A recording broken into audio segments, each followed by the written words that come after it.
In this video, I want to cover a list of attack methods that the corporations and governments with their forces have used on Sosua and its people and its businesses in order to chase them all away, because the end goal, like you can see with the beach, is to take over. And it's been the same thing with the town. So they obviously looked at it like, nice beach, nice town. We could turn that into a real money-making mecca for ourselves. And I think from everything that they've displayed over the years that they want to turn it into some kind of sterile town with guided tours, buses that pull up, and high-paying tourists that try a few things and then back in the bus and then back on a cruise ship. And everybody else have to piss off. And their actions have been according to that, because they've attacked the businesses, the ladies who come here, the locals they've attacked, the business owners, and even the tourists. And I'm going to go into more details in this video how they just did that. But first of all, let's talk about other things they did to suffocate the tourism for this little town. Now, first of all, there's been a lot of intimidation. One attack that kicked in here was the cops starting to tell business owners when they should shut their businesses down. First it was 3 in the morning, when it used to go to 5, 6 in the morning whenever people wanted to finish spending money and go home. And suddenly it was 3 in the morning, and then there was 1 in the morning, and then there was midnight. They did the same shit down in Samana, and they killed the town. So we've had the same crap hit Sosua, and that really affected the business owners, because they'd finally managed to get a crowd going and having a good party, and people started spending money, and it came in over the counter, and he has to pay rent and stuff and try to make a profit as well. And then they come in and stick the big fence post in the wheel. And this is what happens when authorities mess with people's lives. Our freedoms stop where their noses begin. So there was some real fuckery that went on for that period. Then we had a female mayor here for 8 years, and she just run this agenda really hard to get rid of all types of tourism and all types of locals, etc. So she pushed all the business owners to put boards up so children couldn't see anything promiscuous. But who the hell walks their children down the street at 9 o'clock at night? So that's just an excuse that they used. What it was really about was harassing the business owners so they would struggle and go out of business. Then this mayor also made sure to make it really, really difficult to park anywhere in Sosua. So they cancelled all the parking down one side of the beach road, which usually benefited the beach shops down there. And now we didn't have anywhere to park the motorbikes and the vehicles. And the same down one side of Pedro Clisante. And all the shop owners were jumping up and down. But eventually people just said, fuck it, and they parked there anyway, which they still are today, and the authorities gave up dragging vehicles away. But just the messing with it is horrible. They've also put in about 35 plus traffic lights between Puerto Plata and Cabarete, and all sorts of roadblocks and speed bumps and shit. So it's a cluster all the way through, and that ripples right into town. So it's very hard to find anywhere to park when it's busy. But, well, now there's probably plenty of space because everybody's just pissed off. And then whenever they saw a business that would close down, then they would quickly put a Chinese store in there instead. We had big nightclubs that got shut down. And they weren't just shut down willy-nilly. No, it was the same for every single one of them. An underage girl was caught. Then they used that as an excuse to close the whole club down. And the next thing, that thriving business that used to bring in millions of dollars was out of business. And you have to give your head a scratch when you got 10 plus big happening clubs shutting down for the very same reason. Then you start thinking psyop. They plant a girl there that they have a little arrangement with behind the curtain. That's the problem. And they control the impression by telling everybody, oh, they have underage girls in the clubs, which they had placed there. And then the third thing is in with their new solution, which is shut the club down, and everybody loses out.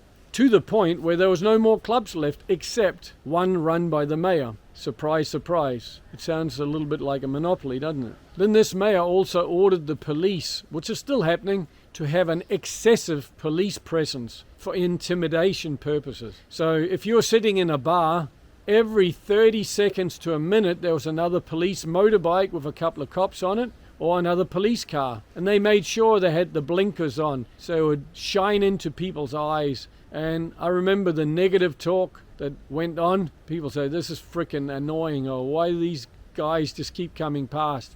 I didn't come down here just to watch cops. So this was done deliberately just to piss the tourists off so they would piss off. And they did in the end. And don't think the latest raid was the only one. No, we had raids before. I remember one year they came in and took 120 girls out of Club 59. There was police and military together. And there was a lot of propaganda afterwards, how they were knocked all the prostitution out of Sosua, etc.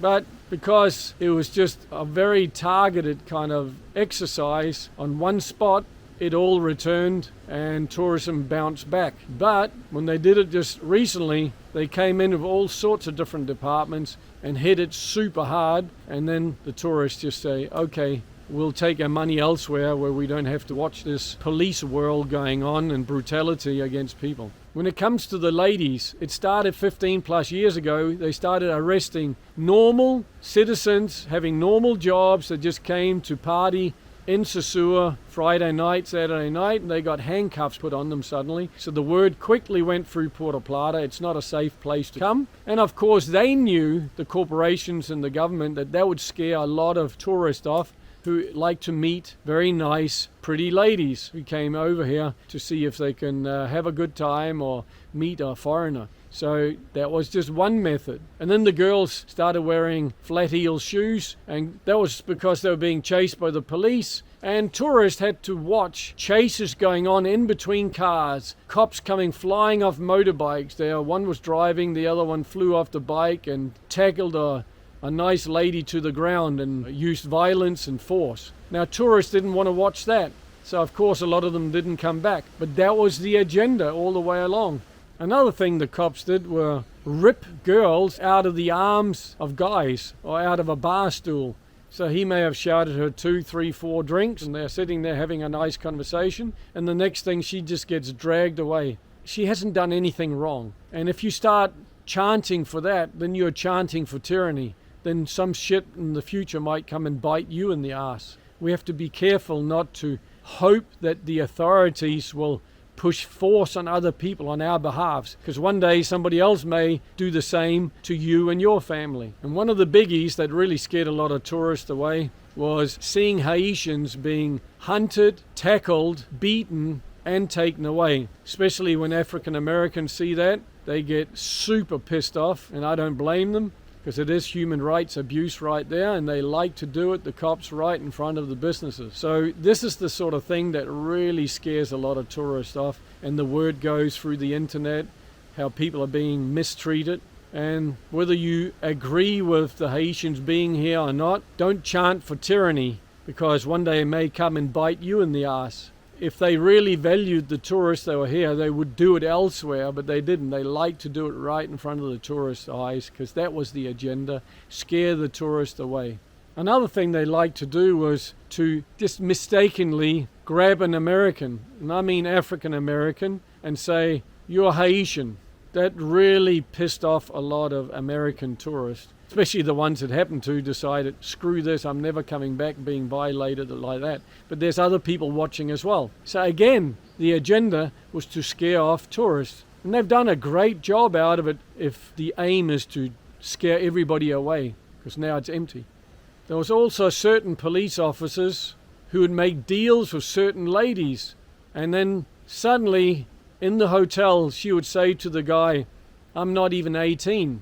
And then she would demand some large sum of money, and when he refused, she would call her cop friends, and he would be dragged to an ATM and told, unless you milk that ATM for 20,000 or 30,000 pesos, you'll get 3 years in jail at least. And then a lot of these guys were shit scared and pulled the money out, and then they took the first flight out and never to return again. So there's some nasty shit like that that's happened as well. And of course, it scares tourists away, which was the agenda all the way along. I remember there was a lot of talk suddenly about how ticket prices had gone up because they had pushed higher landing fees for the airlines to actually land in Puerto Plata compared to, say, Punta Cana. So that was a big deal at one stage, and more folks started traveling to Punta Cana. And this area, including Puerto Plata, got strangled in terms of how many flights were coming in here. But the tickets cost like 3 times more just to fly here. And they've cut off a lot of routes how people used to be able to fly into Puerto Plata. So that's affected tourism as well. I also remember a period where they really damaged the town's tourism by putting some fake propaganda out that there was poisonous booze and booze cabinets and hotels, and people were cancelling their trips and not coming down. And then they're putting travel warnings and all that shit. So they work together with the US on all of this kind of shit in Canada to scare people off. And when you think about how many people came down here for various reasons, singles, couples, families, they bought villas, condominiums, and now, like some of the people commenting are saying, they destroyed my second home. This is really flushing the triplets out with the bathwater, and somebody has to stand up to it, and that better be a lot of people who are learning about the facts about what really happened, who'll take some kind of action, at least online, spread the word so their totalitarian takeover agenda doesn't win. And I think one of the best things you can do is, if you do come down here, which I would like everybody to do, then boycott the places and the new places they are building, because they don't deserve the way they have treated the locals, the Haitians, the tourists, the business owners. They just don't deserve to get any success with their evil agenda. Anyway, feel free to comment. Any arrogant, stupid comments will be blocked as always. Thanks for watching. Have a great day.